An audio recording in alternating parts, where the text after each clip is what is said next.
مزید دورانیے کو طول نہیں ملے گا. اب وہ وقت آنے کو ہے. دن بدن ہم جوں مسیح کی آمد ثانی کے قریب جا رہے ہیں. پریچنگ بھی بہت ہے، ٹیچنگ بھی بہت ہے، انجیل کی منادی بھی بہت ہے، لیکن تاریکی کی قوتیں بھی ساتھ ساتھ کام کر رہی ہے. اور ایون بعض اوقات مجھے یہ کہنے دیجئے کہ یوں لگتا ہے کہ چرچ لیڈرشپ کی بیٹریز اب ڈسچارج ہو چکی ہے، جنہیں ریچارج ہونے کی ضرورت ہے. اور یہ پرسیکیوشن کے وسیلہ سے ہی ہو سکتا ہے، کوئی اور طریقہ شاید نہ ہو. ہمیں اب بھی اپنی ہوش سنبھالنے، حقیقت میں توبہ کر کے خدا کی طرف رجوع لانے کی ضرورت ہے. اور ہم دیکھتے ہیں کہ یہ جو واقعہ آیت 2 میں بیان ہوا ہے، اس کو جلد ہو کر رہنا ہے. آیت 3 جو مکاشفہ کی کتاب میں ہم دیکھ رہے تھے، اس کا اطلاق مجھ پر بھی اور آپ پر بھی ہوتا ہے، کیونکہ اس آیت میں لکھا ہے کہ کیوں بابل گر پڑا. اس کے پیچھے ریزن کیا ہے؟ کیا ریزن ہے؟ کیونکہ اس کی حرام کاری کی غضب ناک میں کے باعث تمام قومیں گر گئی ہیں.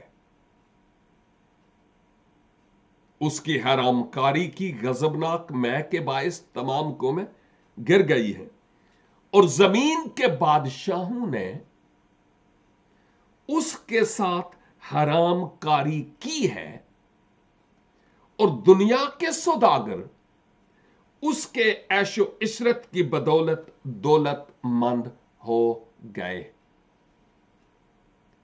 میرے عزیز بھائیوں اور بہنوں، یہ باتیں بہت بڑی معنی خیز ہیں جن پر میں اور آپ اس وقت مل کر غور و خوض کر رہے ہیں. بابل کی تباہی کی وجوہ 17 باب میں خوب بیان کی گئی ہے. اگر آپ کو اتفاق نہیں ہوا ہمارے ساتھ اس اسٹڈی میں شمولیت کے، تو اسکرین پر میری ویب سائٹ لکھی ہوئی ہے. آپ اس ویب سائٹ پر جا کر ویڈیو ٹیچنگ میں جائیں، نئے عہد نامہ میں، اور مکاشفہ کی کتاب کو آپ دیکھیے گا. وہاں پر ماضی کی جتنی بھی ویڈیوز ہیں وہ آپ کو موصول ہوں گی، اور فیس بک کو سکرول کر کے گزرے ہفتے والی بھی آپ دیکھ سکتے ہیں، جہاں ہم نے بابل سے متعلق اور کیا کیا کہا. 2 وجوہ ان دونوں ابواب میں پائی جاتی ہے، اور میں نے ان دونوں وجوہات کا بار بار ذکر کیا. ایک تو حرام کاری ہے، اور در حقیقت یہ جو حرام کاری ہے فزیکلی حرام کاری تو ہے ہی، لیکن دوسرے نمبر پر یہ بت پرستی ہے، یعنی معبود حقیقی کو چھوڑ کر کسی دوسرے کو اپنا معبود بنا لینا. زندہ خدا کو چھوڑ کر جو کام وہ کر سکتا ہے، کسی اور کو وہ مقام دے دینا. جو جلال ہماری زندگی سے خداوند خدا کو ملنا چاہیے، اس کے ملنے کے بجائے کسی بشر کو ملے، یہ در حقیقت حرام کاری، زناکاری اور بت پرستی ہے۔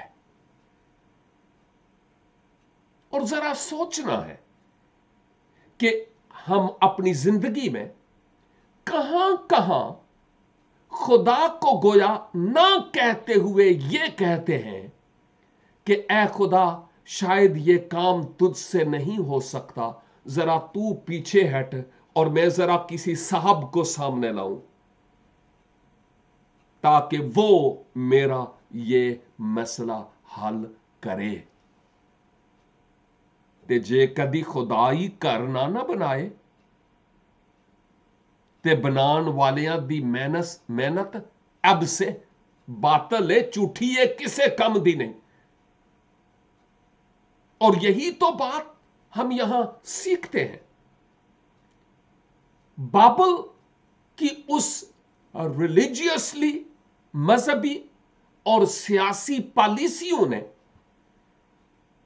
10 بادشاہتوں اور سلطنتوں اور ایون مور دین 10 کو اپنے تابع کیا، اور وہ بابل کا جو راج ہوگا، اس کی جو بدعتی تعلیم، جھوٹی تعلیم، وہ اس کرۂ ارض کو اپنی لپیٹ میں لے گی، کیونکہ کلیسیا تو زمین پر ہوگی نہیں، اور پیچھے جتنے بھی ہیں وہ بے ایمان اور غیر نجات یافتہ لوگ ہوں گے، اور ان کو اس سے کوئی سروکار نہیں کہ خدا کون ہے۔ اور ان کے لیے مخالف مسیح اور بابل کی حرام کاری اور بت پرستی کو ایکسپٹ کرنا کوئی بڑی بات نہیں نظر آتی۔ اس بابل نے بہتوں کو گمراہ کر دیا، اور ناپاک میل جول رکھنے کے سبب سے، کیونکہ 17 باب میں ایون 16 میں بھی ہم نے کسبی کا ذکر کیا اور اس کی تفسیر بھی دیکھی کہ یہ کس بات کی طرف اشارہ ہے۔ میل جول رکھنے کے اعتبار سے یہ جو سوداگر ہیں وہ اور زیادہ دولت مند ہو گئے اور مالدار ہو گئے۔ ذرا غور سے سنیے گا کہ میں کیا کہہ رہا ہوں۔ بابل کی اس جھوٹی اور غلط تعلیم، بت پرستی یعنی حرام کاری کو لے کر ناپاک میل ملاپ رکھنے کے سبب سے مخالف مسیح کے ساتھ جو دنیا کے سوداگر ہیں، تجارت کرنے والے، وہ اور مالدار بنے ہیں۔ یہ تیسری آیت دیکھیے گا ذرا، میں بار بار پڑھتا ہوں کہ آپ میرے ساتھ رہیں، کیونکہ اس کی حرام کاری کی غضبناک میں کے باعث تمام قومیں حرام کاری کی غضبناک میں، یعنی ایسا تاثر جو دوسری قوموں پر پڑا، تمام قومیں گر گئیں۔ بابل گر گیا ہیڈ کوارٹر، تو باقی بھی گر گئے، اور زمین کے بادشاہوں نے اس کے ساتھ حرام کاری کی ہے۔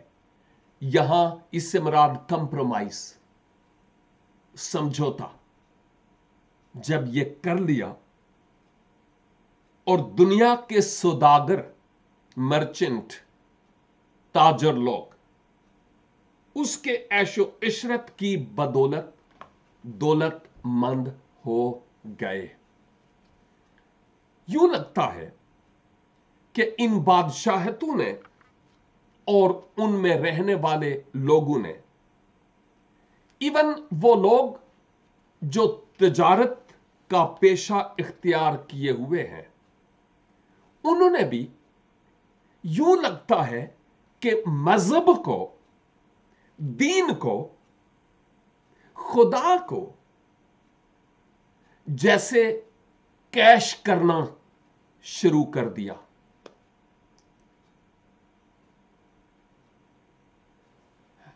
گزرے دنوں میں